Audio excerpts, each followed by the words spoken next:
Ray D O O kill the D O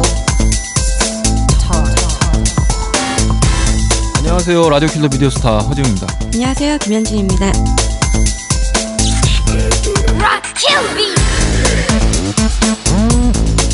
엄청 추워졌어요? 너무 추워요. 네, 뭐 하도 저기 뉴스에서 날리길래 네. 왜 저렇게 또 과장을 하냐 마음이 들어가지고 어제 그냥 나갔다가 네. 혼쭐 났어요. 택시비만 엄청 깨지고. 저는 이사간 집에 보일러가 터져가지고 아이고. 네, 고통받고 있어요. 아무튼 뭐 장갑 목도리 같은 거 꼭 챙기고 다녀야 할 것 같아요 요즘. 네, 잘 싸고 다니셔야 될 것 같아요. 그 서인영 씨가 네. 요즘 뭐 무슨 프로그램에서 네. 이은미 씨의 애인 있어요 라는 그 곡을 멋지게 예. 불러가지고 화제가 됐었다는데 예, 검색어에 또 올랐어요. 저는 서인영 씨가 부른 건 못 들었어요. 잘 저는 부르셨나요? 들어봤는데 예. 고채진 씨가 좋아하는 노래라고 해서 또 유명세를 탔잖아요. 아하. 근데 이제 우리가 평소에 서인영 씨 생각하면은 뭐 이렇게 좀 되게 섹시하고 좀 통통 튀고 뭐 신상녀 뭐 이런 생각만 하는데 그냥 노래 못 부를 것 같지 뭐. 그냥. 코만 세우고. 근데 잘 불렀어. 잘 불렀어요? 의외네. 라이브로 불렀을 거 아니에요? 네, 그렇죠. 근데 가수가 노래를 잘한다고 해서 신기해하니까 좀 이상한 것 같기도 해요. 그러네요. 애인 있어요가 이게 상당히 어려운 노래인데 제가 예전에 그러니까. 방송에서 들었었는데 네. 이은미 씨 본인조차도 애인 있어요 부를 때는 힘들어요. 예, 좀 힘드시다고 직접 말씀하시더라고요. 네. 근데 노래도 굉장히 좋은 노래인데 네. 이 노래를 잘 불렀다고 하니 뭐 또 그렇다고 해서 굳이 찾아보고 싶은 마음까지는 안 들지만 그러니까 참 가수가 노래 잘하는 건 당연한 건데. 그냥 뭐 의외의 모습을 보니까 신선한 거겠죠. 허 기자님한테는 어떤 의외의 모습이 있나요? 의외로 뭐 잘생겼다거나 그런 거. 그건 뭐? 현진 씨는 뭐 있으신가요? 의외의 모습이랄까? 전 사실 남자야. 남자다. 의외의 모습이 남자다. 그렇구나. 별로 뭐 영향가는 없는 대화였고요. 네. 빨리 립서비스로 시켰던 것 같은데. 예. 립서비스로 가죠. Rock V Lip Service.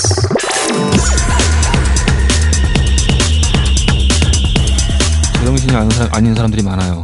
정신병원에 가둬야 되는. 네. 격리 수용 같은 거 좀 해야 될 것 같아. 완전히 미친 분들이 많은데. 욕한다. 근데 이게 기부 선행에 대한 이념 논쟁이죠. 이게 왜 들어가요? 기부랑 그러게. 이념이랑? 이 얘기만 들어도 아시겠지만, 네. 예, 문근영 씨 선행에 대한 이 악플과 또 그걸 촉발시킨 지만원 씨에 대한 이야기예요. 네. 그 지만원 씨라는 사람은 어떤 데는 군사 전문가라 그러고 어떤 데는 극우 농객이라 그러고 도대체 직업이 뭐죠? 뭐 그래놓고 왜 또 이문현 씨랑은 싸우고. 그러니까. 저는 또 이명박 대통령 되기 전에도 이명박 까고. 뭐지? 뭐 하는 사람이지? 약간 변희재 씨과가 아닌가 뭐 그런 마음도 드는데. 예. 예, 어쨌든 이 사건의 전말 어떻게 된 건가요? 문근영 씨가 한 사회복지공동모금에 2003년부터 6년 동안 8억 5천만 원. 아이고. 예, 이거를 익명으로 기부를 했대요. 그러니까 개인으로서 최고의 액수를 기부한 익명의 기부자인 거죠. 근데 그러면 사람들이 정말 착하다 뭐 이렇게 얘기를 해줘야지 좌빨이다 뭐 그런 얘기를 하는 거죠. 이 가족 관계가 굉장히 어떻게 보면은 좀 투쟁의 가족사네요. 외할아버지가 비전향 장기수셨고 그렇죠. 30년 이상 옥고를 치르고 2005년에 작고하시고 고륜악진홍이죠. 예. 그리고 작은 할아버지는 5.18 광주 민주화운동 때 진압군의 총탄을 맞아서 사망하시고. 그러니까 고향이 광주라는 것만으로도 지금 이렇게 그쵸? 비난의 원인이 되고 있는데 제가 저기 참고로 그 문근영 씨가 나온 광주 국제고등학교 옆에 있는 고려고등학교를 나왔기 때문에 참 이 마음이 참 안타깝고 남일 같지 않은데. 그러고 보니까 참 그러셨구나. 네. 륜악진홍이 이 파주죠. 파주 불광사 쪽에 연화공원이라고 있어요. 그래요? 예, 거기에 비전향 장기수들의 시체를 다 수습을 해가지고 스님들이 공원에 이제 그 기념하는 묘지 같은 걸 만들어 주셨어요. 뭐 아주 소박하게 깔끔하게 잘 꾸며진 곳이었는데 어쨌든 통일운동을 하셨던 분들이고 그렇기 때문에 뭐 이 정도를 감싸 안아줄 정도의 사회적인 어떤 공통의 정서가 좀 만들어진 게 아니냐라면서 이제 스님들이 만드신 건데 지난 2005년이었죠. 뭐 보수 진영 쪽에 젊은이들이 한밤중에 난입해서 다 깨부수고 훼손하고 낙서하고. 뭐야 무슨 단군상 목 자르는. 네, 그 륜악진홍의 묘비도 그때 산산조각이 났어요. 정말요? 네, 거기다 빨간색 스프레이로 막 낙서해놓고 빨갱이 죽어라. 이미 죽으신 분들을 어떻게 뭐 또 한 번 죽이려고 그러고. 네, 미친놈들인데. 정말 황당하다. 그래요. 이 문근영 씨의 기부에 이제 이런 굉장히 엉뚱한 네. 사상 이념 논쟁이 붙은 거는 네. 결국 이 지만원 씨가 올린 글이 시발점이었는데 어떤 글이었어요? 이런 거죠. 그러니까 이 지만원 씨의 요지는 딱 요지는 그거예요. 그러니까 글이 별 매가리가 없기 때문에 요지는 자기는 문근영 씨의 선행에 대해서는 뭐 결코 뭐 그거를 훼손하고자 하는 건 아니래요. 네. 전혀 아닌데 거기에 대해서 이제 뭐 YTN 뉴스라는 그 온라인 동영상 뉴스 업체에서 이쪽 문근영 집안이 네. 통일운동을 했던 집안이고 아주 그런 집안에서 아주 그 엄친녀가 나왔다. 막 이렇게 하니까 여기에 발끈을 한 거죠. 뭐 빨갱이지 그래봤자 빨갱이 집안인데 응? 그런 식으로 문근영을 최고 이상형을 만들어 놓고 빨치산에 대한 혐오감을 희석을 시키고 있다. 그래서 네. 호남에 대한 호의적 정서를 이끌어내려고 한다. 뭔 소리야? 심리전이다 이렇게 얘기를 하는데 호남에 대한 호의적 정서를 이끌어내면 왜 안 되는지 저도 잘 모르겠고 그거를 이끌어내면은 빨갱이가 되는 건지 그것도 잘 모르겠고. 그러네요. 그래서 그 이후에 또 뭐 자기가 해명이랍시고 얘기를 한 게 있어요. 그냥 관심 받고 싶은 거 아니에요? 또 글을 올렸죠? 이미 뭐 관심을 네. 계속 받고 있는 인간이긴 한데 네. IQ도 높다 그러죠. 네. 그래요? 허경영 씨하고 아마 1, 2일 거예요. 우리나라에서 제일 IQ 높은 사람들. 이게 아마 그 계산기 있잖아요. 집에 네. 이렇게 굴러다니는 계산기. 네. 그 머리 막 비벼가지고 나온 숫자인 것 같은데. 아무튼 이분이 펼친 논리는 그거예요. 네. 신윤복이 누구냐? 신윤복은 이 정사에서도 빨갱이래요? 제대로 다뤄주지 않은 어. 아주 소수적인 인간이었고 네. 그런 신윤복을 지금 막 조명하는 드라마가 나오고 영화가 나오고 이런 거는 기존의 정통사관을 부정을 하는 거다. 네. 그러므로 이거는 사회 저항을 정당화시키려는 움직임이다. 이런 아주 놀라운 3단 논법을 펼치시면서 우리 재밌게 해주려고 이러는 건 아니겠죠? 뭐 그런 것도 같은데 그래서 이 논리가 굉장히 재밌어요. 신윤복을 다룬 미인도에서는 김민선 씨가 나오죠. 네. 그리고 이 바람의 화원에서 문근영 씨가 나오고 네. 둘 다 신윤복을 연기를 하죠. 네. 근데 이 문근영은 알고 보니 좌빨 집안, 김민선은 알고 보니 지난 그 소고기 파동 때 청산가리 발언. 이거 봐라. 이거 문제가 있다. 이런 식으로 얘기를 하는 거예요. 참 놀라운 사람이야. 그러게요. 네. 완전히 악플러들도 신나가지고 뭐 좌빨 손녀, 뭐 광주 좌빨이 돈 몇 푼 줘서 생색을 낸다, 뭐 핏줄부터 빨갱이, 뭐 익명으로 기부한 척하고 착한 척만 하네. 문가 올리려고 이러지. 이런 온갖 원색적인 비난을 하고 있네요. 그러니까 일단 지만원 씨는 뭐 생각이든 지식이든 10,000원짜리밖에 안 되니까 그렇다고 쳐도 이 악플러들 뭐냐고 얘들 진짜. 여기에 이 또 선동이 돼가지고 네. 좌빨이라는 광주가 어쩌고 저쩌고 하는 이 아이들이 참 믿어지지가 않아 이 사람들이. 대중문화평론가 조원희 씨가 이런 악성 댓글의 이유가 좀 공감이 가는 것 같아요. 자신들의 열등감을 이 사람들이 잠재우고 있었는데 거기다가 선행까지 하니까 뭐 미인해, 연기도 잘하지, 뭐 공부도 잘했지, 뭐 선행까지 하니까 완벽하잖아요. 그러니까 어떻게든 상처를 입히겠다는 열등감이 폭발하는 거 아니냐 그런 얘기를 하셨다고 해요. 근데 그러니까 진짜 그런 것 같아요. 우리 사회가 아직 이런 이념 이데올로기에서 완벽하게 벗어나지 못하고 있다라는 거이기도 하고 네. 또 이념 이데올로기가 방금 말씀하신 대로 그런 열등감에 굉장히 그 열등감으로 존속이 되고 있다라는 이야기인 것 같은데. 그렇죠. 지금 우리 사회가 모두가 행복하지 않잖아요. 그래서 어떤 사람도 완벽하게 놔두지 않겠어. 누가 한 명이라도 눈에 띄면은 상처를 입히려고 하는 그런 증오가 굉장히 그러니까 정점에 달한 시기인 것 같기도 해요.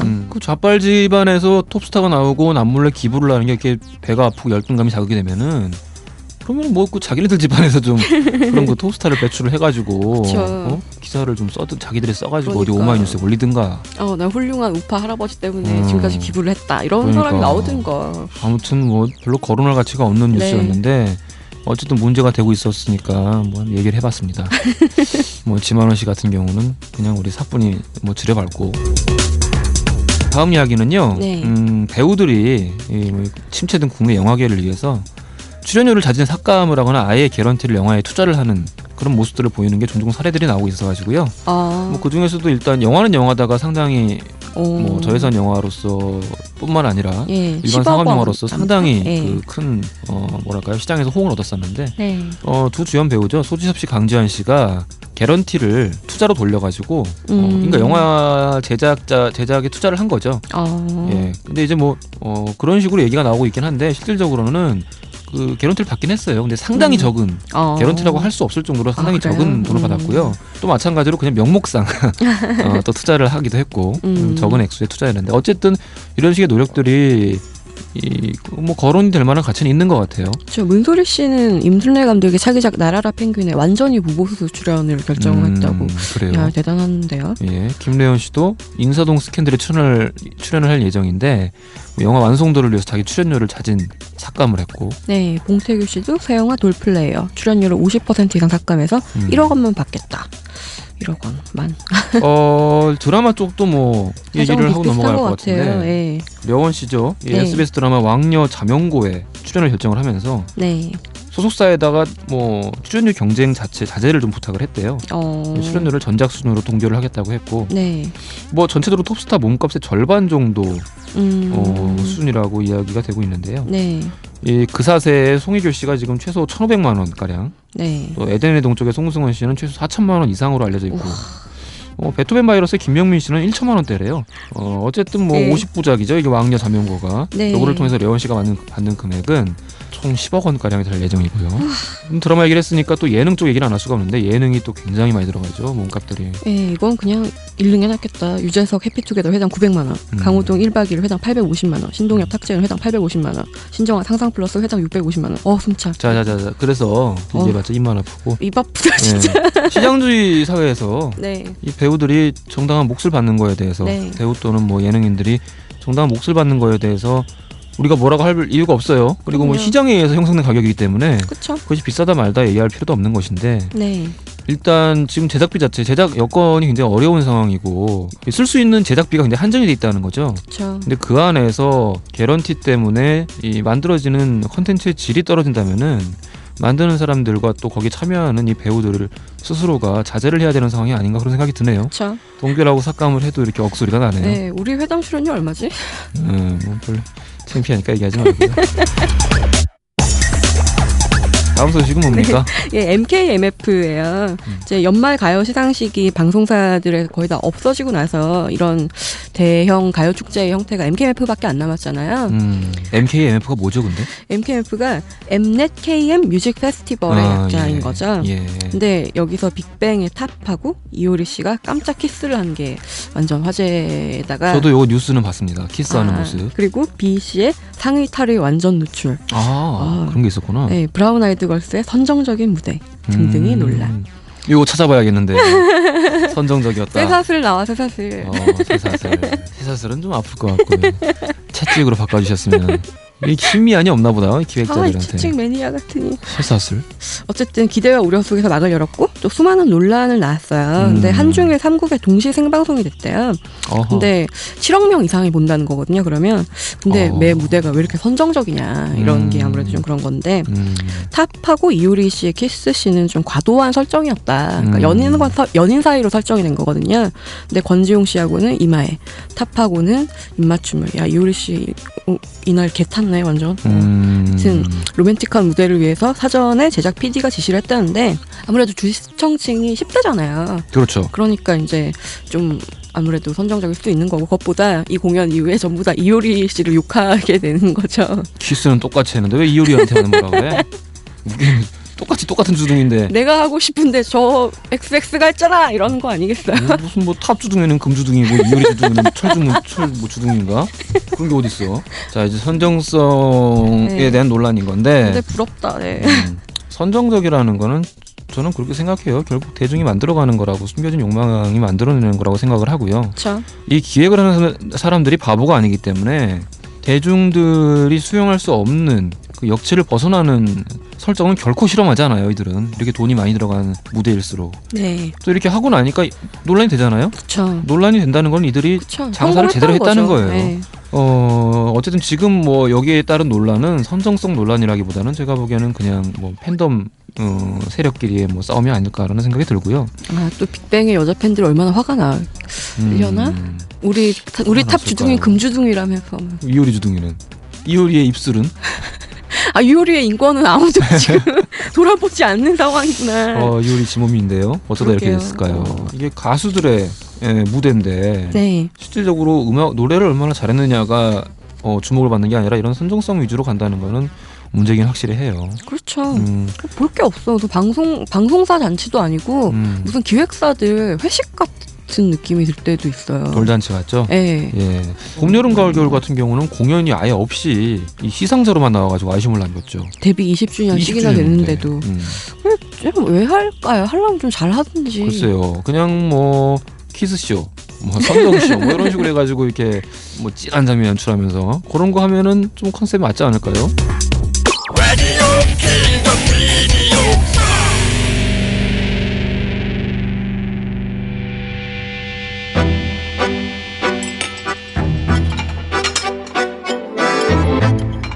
Rockabilly main dish.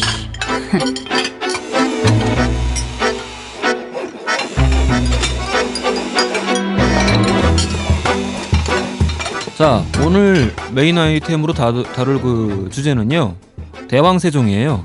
예, 좋아하시는 예, 드라마죠. 지난주에 종영했죠. 86회를 끝으로 종방을 했는데 단언하는데 네. 이런 사극 드라마는 지금까지 존재하지 않았었고요. 아, 그렇습니까? 앞으로도 존재하지 않을 거예요. 예. 왜냐면은 이게 시청률이 얼마 안 나왔기 때문에 역사를 이런 식으로 조명하는 드라마는 나오기 힘들 것 같아요, 이제는. 아, 그렇구나. 네. 이게 과거의 사극과 어떤 식으로 달랐는지는 예. 뭐 우리가 얘기를 하면서 차차 나누기로 하고요. 네. 이게 그냥 사극이라고 부르긴 좀 뭐하고요. 네. 구체적으로 토를 달자면은 본격 정치 사극이라고 이야기를 하는 게 딱 맞을 것 같아요. 아, 그런가요? 예, 정말 정치 사극이고 드라마에서도 아마 가장 많이 나온 대사가 그걸 거예요. 이것이 정치다. 마치 이 세상에서 정치를 한답시고 깝죽거리고 있는 사람들에게 네. 날리는 어떤 조언인 양. 이런 드라마를 많이 안 봤기 때문에 네. 나라가 이 모양이야.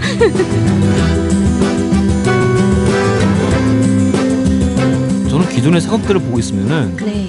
조선이라는 나라가 어떻게 500년을 지탱했을까라는 그런 의문을 늘 가졌어요. 뭐 저런 개판인 나라가 맨날 뭐 치맛바람에 왕들은 전부 다 뭐 과거에 뭐 완전히 무슨 과거의 기억에 사로잡혀가지고 피바람이나 불게 하고 신하들은 맨날 당쟁에 여자들은 매야 뭐 이런 얘기 나오고 앉았고 개판인데 어떻게 저런 나라가 500년을 갔을까 이런 생각이 들었거든요. 네. 근데 세종대왕 이 대왕세종을 보고 있으면은 저런 나라라면은 발전을 할 수밖에 없게 발전을 하기 싫어도 아예 막 이 궁궐에 출근 안 해도 이게 발전이 될 수밖에 없겠구나라는 생각이 절로 드는 거예요. 기존에 우리가 이제 다 어차피 역사적인 인물들을 다루는 거기 때문에 네.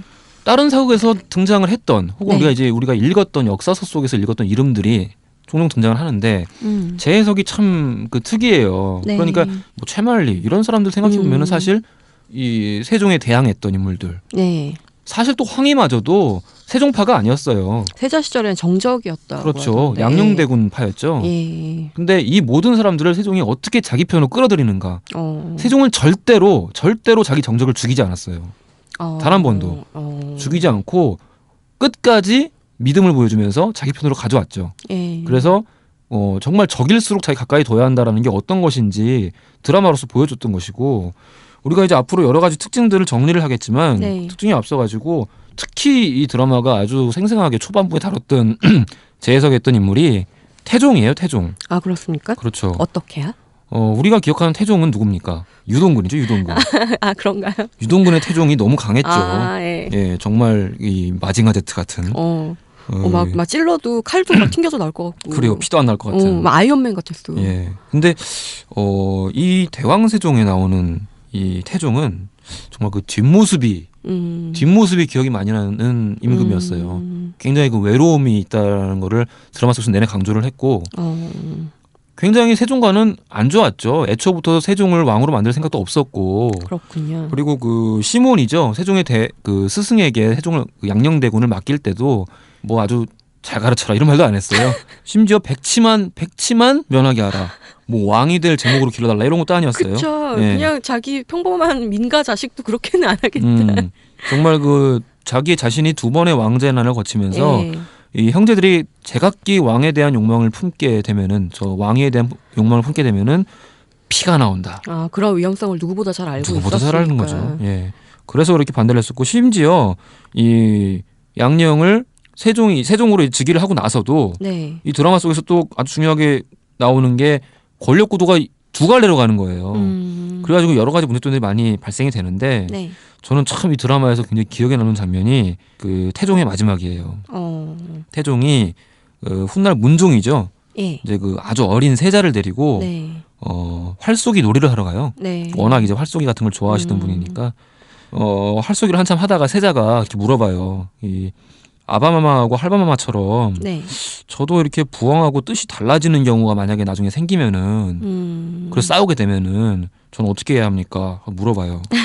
그러니까 태종이 이렇게 뭐 하늘을 바라보면서 네. 반대하라 이렇게 얘기를 해요. 그래도 너에 대한 아비의 사랑은 변함없을 것이다.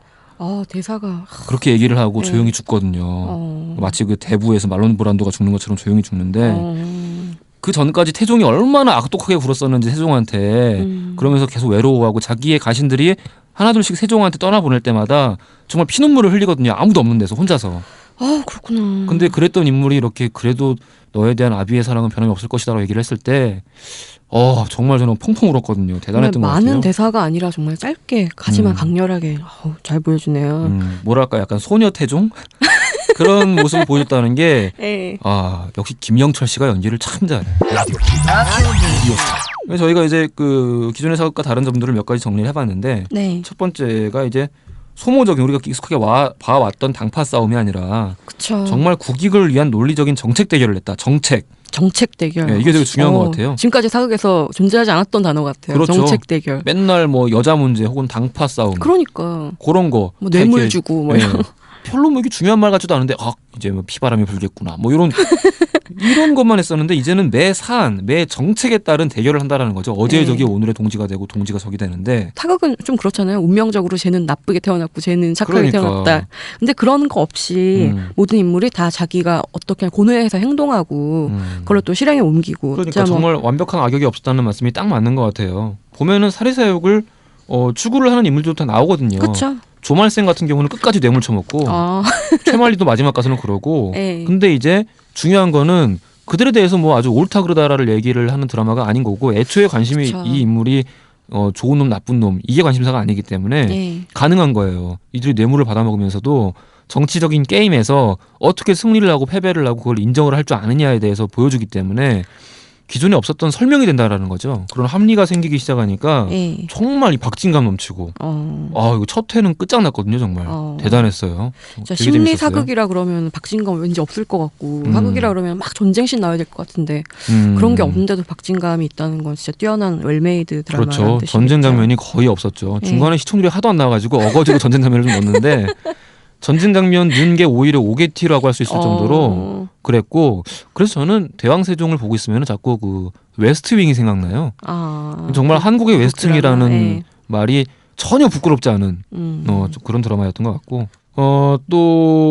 근데 또 신선했던 게 이것이 정치다. 아까도 말씀드렸지만 대사가 굉장히 많이 나왔었는데 정말 성군은 이런 것이구나. 그냥 막연하게 되게 착하고 우리 국민 어떻게 뭐 이런 게 아니라 진짜 실질적으로 발전하는 나라의 지도자상은 이런 것이구나. 네. 우리나라 같은 이런 거 말고 지금 이런 거 말고 이지랄 말고 뭐 뻑하면은 자기 사람 안 치고 그러니까. 뭐 들키면 의허허 오해입니다. 뭐 그때 참 비교되는 것 같아요. 이명박 같으면은 조말생이나 황이나 최말 이런 사람 가까이 뒀겠어. 진작에 쳐냈지. 자기 말이랑 맨날 다 삐걱거리고 그랬었는데 처음에. 에이 정말 발전을 할 수가 없는 나라인데 심지어 최말리 같은 경우가 이제 마지막 갈등 구도에서는 굉장히 크게 부각이 됐던 인물인데 훈민정음 창제 반대 때문에 강력하게 반대했죠. 최말리가 당시에 집현전 부제학이었는데 우리가 생각하기에 세종대왕 하면은 집현전 학자들과 함께 뚝딱뚝딱 몇 년 동안 훈민정음을 만들어서 옛다 하면서 이렇게 만든 것처럼 생각을 하고 있지만 뿅 하고 만든 것 같고 또 합리적으로 생각을 해보면은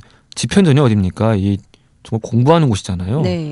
이 중국의 고소에 길들여진 이 사람들이야말로 정말 가장 반대를 했음직한 사람들인데 그렇죠. 가장 큰 걸림돌일 텐데 최말리가 그중에 수장이었죠. 아주 정말 극심한 반대를 했었고 심지어 나중에는 암살 계획까지 세워요. 명나라와 짜고 정말 다른 거는 다 몰라도 그러니까 이제 이때는 훈민정음이 그러니까 한글이 만들어지기 전이니까 어설픈 문자를 만들어서 우리나라의 문화를 아주 그 조악하게 만드느니 차라리 왕을 바꾸자. 이런 생각까지 하게 되는 거죠. 있는 거구나.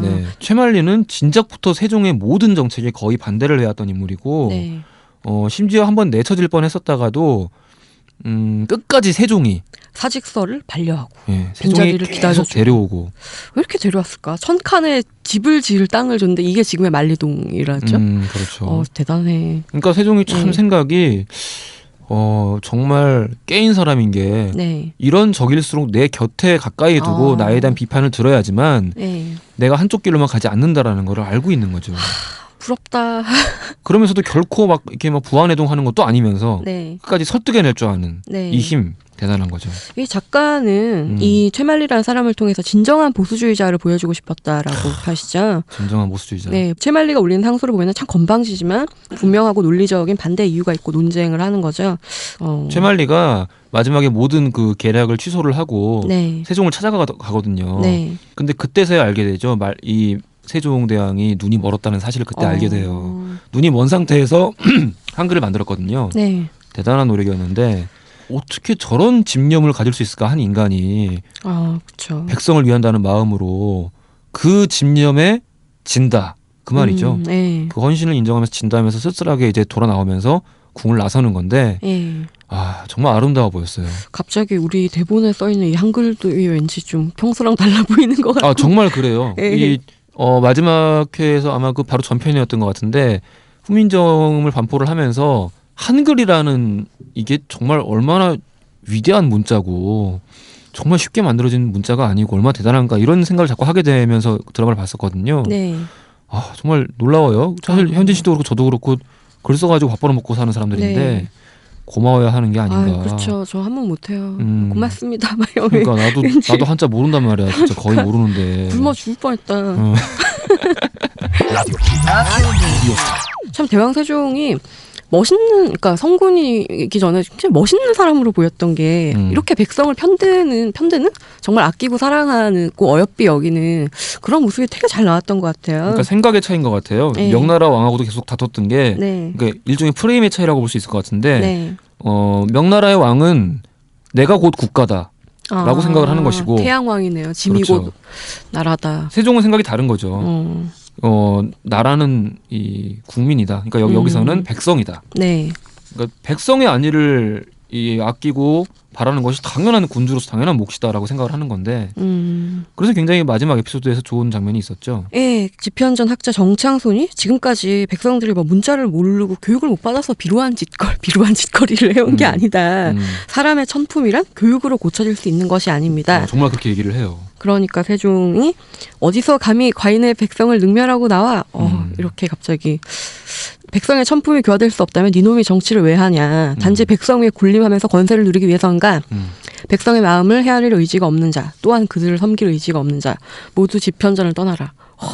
모두 청와대를 떠나라라고 하고 싶은 생각이. 근데 이 캐릭터가 참 독특했던 게 아까 그 황이나 제말리나 이렇게 자기한테 대적하는 그런 사람들한테는 굉장히 너그럽고 곁에 두지만 백성을 능멸하면 진짜 분노하는 그런 군주로 등장했던 게 재밌었던 것 같아요. 그래요. 어지간해서 화내는 사람으로 나오지 않는데 네. 이때 정말 아주 불같이 화를 내거든요. 이 정창손이라는 20편 된 학자 이 작자가 참 비열하게 나오는데 이 파로 따지자면 최말리의 파예요. 근데 이 사람이 주장하는 결국 그거죠. 교화를 할 수 있는 대상이 아니다. 그렇죠. 원래 그놈들은 그렇게 태어난다. 종자가 다르다. 그런 일종의 이 조선시대 국계론이죠. 네. 국민 개새끼론인데 여기에 아주 분연히 떨치고 아주 화를 내는 거예요. 그러니까 정말 이 말이 맞는 게 설사 정말 국민이 이렇게 쉽게 바뀌지 않고 네.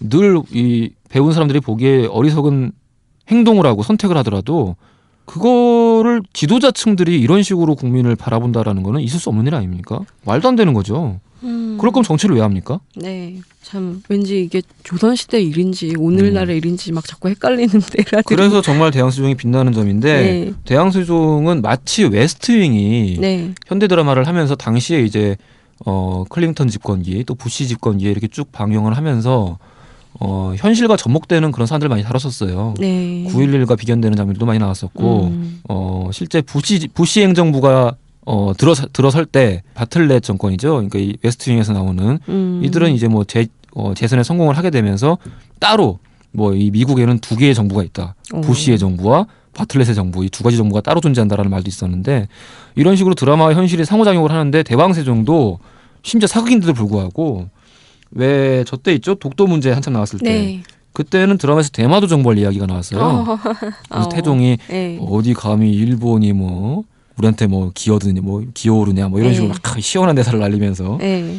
그런 것도 있었고 또 소고기 파동 때는 예. 그때 저도 기억나요. 그래요. 명나라와의 굴욕 외교 예. 요거를 다루면서 당시에 명나라로 갔던 당시에 아마 이 세자 신분이었을 거예요. 내가 명나라를 대함에 있어서 4대의 예는 갖추겠지만 그럼에도 불구하고 자주권은 당연히 우리가 주장을 해야 되는 그걸 밝혀야 된다라고 이야기를 하거든요. 그래서 참 부럽다. 조선이 부러워. 막 이런 얘기 사람들이 했던 기억이 나네요. 당시 그 드라마 고장만 클립을 따로 돌아다니기도 했었고 그랬었는데 이 드라마 말미에 나오는 명나라가 자꾸 그 우리나라 와가지고 사찰을 하거든요. 마치 핵사찰처럼 천문의기가 있느냐 없느냐 문자를 만드는 증자를 내놔라 이러면서 사찰을 하는데 이 지나친 국정간섭 내정간섭을 보면서 자꾸 어떤 나라를 떠올리게 되는 거죠. 그렇죠. 어떤 나라인지 뭐 다 아시겠지만. 되는 거죠. 그리고 사실 근데 우리나라 지금 입장은 미국이 그런다기보다는 미국이 그러기 전에 우리가 가서 먼저 숟갈을 떠먹여주는. 그러니까 나 오바마한테 5번째로 전화 받았어. 막 이러면서 그러니까. 궁합을 막 보고 지난주에 말씀하신 것처럼 합방을 빨리 해야 되는데. 그럼 오바마의 인권은 어디로?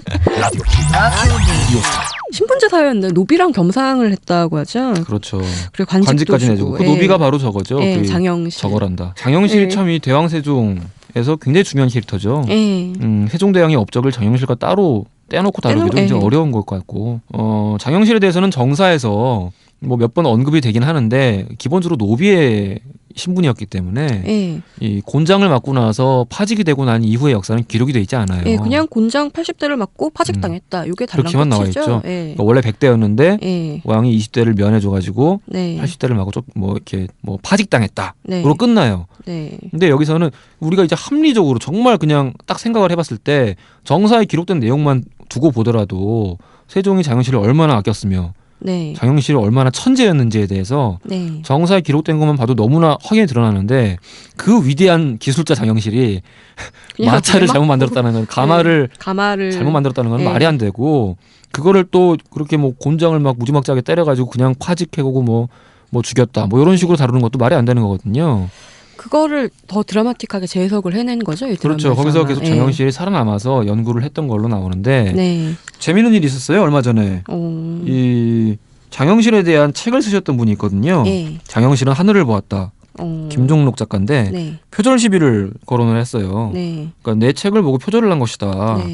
그러니까 기본적으로 이 장영실의 죽음과 명나라의 조선 압박과 관련이 있다고 연결짓는 것 자체가 내 책에서 가져온 아이디어다라고 뭐 이렇게 주장을 하고 계시고 뭐 제작진 측에서는 이미 그 정사에 나와 있는 기록들만 토대로 두고 보더라도 장영실이 이런 이 곤장형을 받는 데에는 당연히 이 명나라에 대한 견제의 숨은 의도가 있다라는 걸 추론할 수가 있다라고 주장을 하고 있는 거죠. 아직 해결된 문제는 아니고요. 진행형이에요. 그러니까 드라마에서든 그 책에서든 명나라에서 천문의기를 만드는 기술이랑 달력 만드는 정보를 빼오니까 명나라에서 장영실을 잡아가려고 하니까 이걸 숨기려고 했다는 거죠. 숨겨주려고. 그렇죠. 그러니까 명나라로 뺏기지 않고 또 장영실이 계속 조선에 머물 수 있고 도움을 줄 수 있도록. 그렇죠. 장영실은 이미 그 세종의 인간 됨됨이에 완전 그 반한 인간이기 때문에 곁에 있고 싶었겠죠. 근데 되게 설득력 있는 설정이다. 그렇죠. 고증에 대해서 무관심하지도 않으면서 고증으로 채우지 못하는 부분들을 굉장히 설득력 있는 상상력으로 채워냈다라는 거. 정말 이런 작가가 좋은 작가인데. 그래요. 작가도 정말 훌륭하고 이게 이분이 불멸의 이순신 작가예요. 정말 그 탁월하신 분 같은데 여기에 또 연출이 너무 훌륭했다라는 거죠.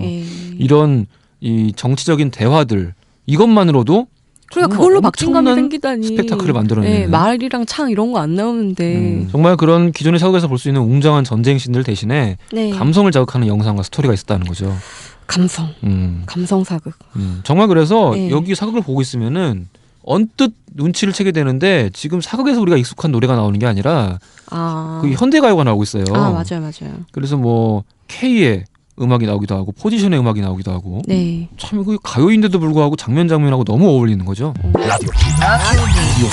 대왕 세종이 우리는 그냥 얘기를 하죠. 성왕이고 일생을 백성을 위해 헌신했다. 이 말 못하는 사람 없어요. 하지만 이 드라마를 보고 있으면 설득력이 생긴다라는 거예요. 정말 위대하구나. 우리가 누구나 세종대왕 10,000원짜리 다 새겨져 있고 우리가 쓰는 한글을 다 매일마다 쓰게 되지만 이 글이 얼마나 소중하고 또 이 글을 만들어내기 위해서 눈도 안 보이는데 실명한 상태에서 거의 실명한 상태에서 만들어내고 또 명나라와 정치적으로 싸움하면서 명나라의 입장에서는 이 자기의 속국이라고 할 수 있는 나라에서 자기들만의 문자를 만든다라는 건 반란이죠. 그쵸. 그리고 그 당시에 명나라의 가장 큰 숙적이었던 몽고 같은 경우가 네. 자기들만의 문자가 있었죠. 아, 그랬구나. 아주 그냥 이 자극을 제대로 하는 건데 마치 현대사회에서 핵무기를 갖는 것처럼 똑같은 거죠. 어떻게 감히 문자를 만든다? 그쵸. 이거는 이 자기들이 세상의 중심이 되겠다는 거 아니냐. 그쵸. 정말 여러 가지 극도의 스트레스 속에서 생겨난 한글이군요. 이 소중한 한글 가지고 아까 그 뭐 악플, 뭐 잡바 이런 거 하나 달고 이런 사람들 그러니까 소모죠, 소모, 낭비. 네, 그러니까 이 한글을 만들게 되는 이유 자체도 설득력이 있어요. 네. 너무나 뭐 국가의 자주성을 위해서 이런 게 아니라 국민들이 이 백성들이 네. 문자가 없기 때문에 네. 자기의 의견을 적극적으로 피력을 하기가 힘들고 우리가 더 나은 나라로 만들어 나갈 수가 없다라는 게 실질적인 이유였거든요. 정말 이 인간으로서의 세종이 다시 보인다게 되는 것이고 그 명나라 사신 왕진이라는 작자가 나오는데 네, 작자. 네, 이 작자가 정말 아주 사악한 사람이에요. 아주 정치 네. 곤모술수에 능한 사람인데 명나라 황제를 자기 손에 주무르듯이 하면서 아까 그 얘기했던 최만리가 네. 이 암살 음모를 꾸미는 것도 이 왕진하고 같이 합작을 하는 거거든요. 네. 왕진조차도 마지막에는 이미 이제 한글을 반포한 후민정을 반포한 세종대왕하고 면담을 하고 밖에 나오면서 네. 한마디를 하죠. 그 한 사람의 눈먼자가 만인의 눈을 뜨게 했다. 그러니까 왕진은 이미 안 거예요. 저 왕이 눈이 안 보이는구나. 보기만 하고서도 이미 그걸 깨달은 건데 네. 나오면서 이렇게 자신의 패배를 인정을 하는 거죠. 정말 놀라운 드라마였고 그렇기 때문에 정말 그 마지막 장면이 가슴에 네. 닿았던 것 같아요. 그러니까 엔딩 컷이죠. 엔딩 네. 시퀀스인데 조용하게 장영실과 함께 언덕에 올라가죠. 네. 그래서 이 어린 아이들이 한글로 글바닥에 이렇게 막 장난질을 하는 그런 거를 이렇게 바라보고 있어요. 얼마나 흐뭇하겠어요, 네. 세상에. 그러니까. 그러면서 이제 이 한 명의 꼬맹이가 소녀가 물어봐요. 저 할아버지 누구냐고 맨날 오는데 여기 네. 할 일 없으신가 보다. 누구냐 이렇게 물어보니까 저분은 장영실이가 얘기를 하는 게 저분은 이 땅에서 가장 높은 분이다. 네. 그러면서 또한 가장 낮은 자이기도 하다. 단 한 명의 백성도 그에게는 하늘이었고 땅이고 우주였다. 이렇게 얘기를 네. 하는데 이게 만약에 첫 장면이었다면 공감을 못했을 것 같아요. 근데 이 드라마 속에서 보여진 세종이란 인간이 네. 실제 그런 삶을 살아왔기 때문에 정말 눈물을 안 흘릴 수가 없는 엔딩 장면이었던 것 같아요. 우셨어요? 울었습니다. 그랬구나. 정말 이런 드라마가 세상에 사극이 나오다니. 네. 정말 전 끝까지 아쉬운 게 이런 식으로 이 왕실의 가십이나 피비린내 나는 뭐 그냥 막연한 밑도 끝도 없는 정쟁 맞아. 이런 거를 다루지 않고 정말 정책에 의한 이들의 정말 고민 그리고 우리가 진짜 실질적으로 지금 현대사회를 살아가면서 우리들의 고민에 도움을 받을 수 있는 그런 합리적인 실질적인 이야기들을 교훈을 얻을 수 있는 이런 좋은 드라마를 정책을 다루니까 참 좀 익숙하지 않고 심심하다라는 이유로 외면을 했다라는 거는 그쵸. 비극인 것 같아요. 이게 아마 우리나라 대다수 국민들이 갖는 정치 의식의 한계인 것 같기도 하고. 거기서 또 정치 의식까지. 정치 의식인 것 같아요. 저는 네. 웨스트윙이 네. 우리나라 사람이 똑같이 만든다고 해도 흥행 못할 것 같아요. 익숙하지 않으니까 그런 식으로 정책으로서 드라마를 만들어내고 이런 것에 익숙하지 않고 대왕세종이 만약에 시청률이 잘 나오고 성공적으로 끝났다라면은 우리나라 이 사극 좀 넓게 나아가서 정치 드라마가 얼마나 폭넓고 깊어졌을까 이런 거를 상상을 하게 되는데 정말 안타까운 일입니다. 네, 저도 같이 막 너무 안타깝네요. 끝난 시점에서 이런 이야기를 한다는 게 좀 아쉽긴 하지만 DVD 나오면 꼭 살게요. 아까 저도 그거 여쭤보려고 그랬어요. 사실 거죠? 이러면서. 꼭 살 거고 정말 이 시대에 어떤 지도자가 필요한가에 대해서 다시 한번 생각하게 되는 진짜. 그런 드라마였던 것 같습니다. 이런 드라마 꼭 다시 나왔으면 좋겠습니다.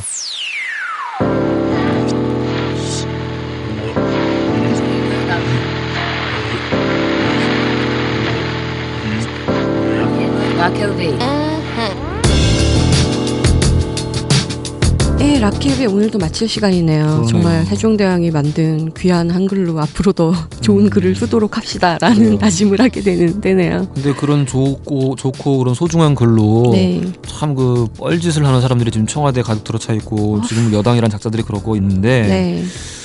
오늘 아침인가요? 어제 저녁인가요? 성균관대 김태종 교수님이 네. 예, 요즘 그 미네르바 사태라고 할 수 있을 정도로 미네르바에 대한 이야기들이 많은데 그 아고라의 그 필명이신 거죠? 예. 그게. 의견을 올리셨더라고요. 김태준 교수님이. 뭐라고? 미네르바를 정말 존경하고 예. 내가 아는 한 가장 뛰어난 국민의 경제 스승이다. 나라의 앞날을 위해서 앞으로도 정말 생각하는 걸 계속 써라. 정말 만나고 싶다. 꼭 한번 만나고 싶다. 이런 식으로 정말 자기를 낮추면서 그런 걸 썼더라고요. 단지 그냥 뭐 어떻게 보면 인터넷의 익명의 그쵸? 논지일 뿐이에요. 근데 성균관대 김태준 교수가 이런 말을 썼다는 게 참 놀라웠고 난 참 성대 학생들이 너무 부러워. 이런 교수님한테서 한번 가르침을 받고 싶다라는 생각을 진심으로 하게 됐어요. 저는. 아 그렇구나. 오늘 부러운 일 천지네요. 이런 교수님 있었으면, 이런 위정자가 있었으면. 그렇죠. 참, 뭐 아쉬움을 달래면서 앞으로 한 주 동안 조금 좀 유쾌한 이야기들이 있었으면 좋겠는데 그러니까. 전망이 밝지는 않고요. 네. 어쨌든 뭐 한 주 동안 TV 즐겁게 보시고요. 네, 저희는 좀 유쾌한 일이 있기를 기대하면서 다음 주에 뵙겠습니다. 지금까지 구성 김진아, 연출 김윤상, 제작 오디언이었습니다. 네, 안녕히 계세요.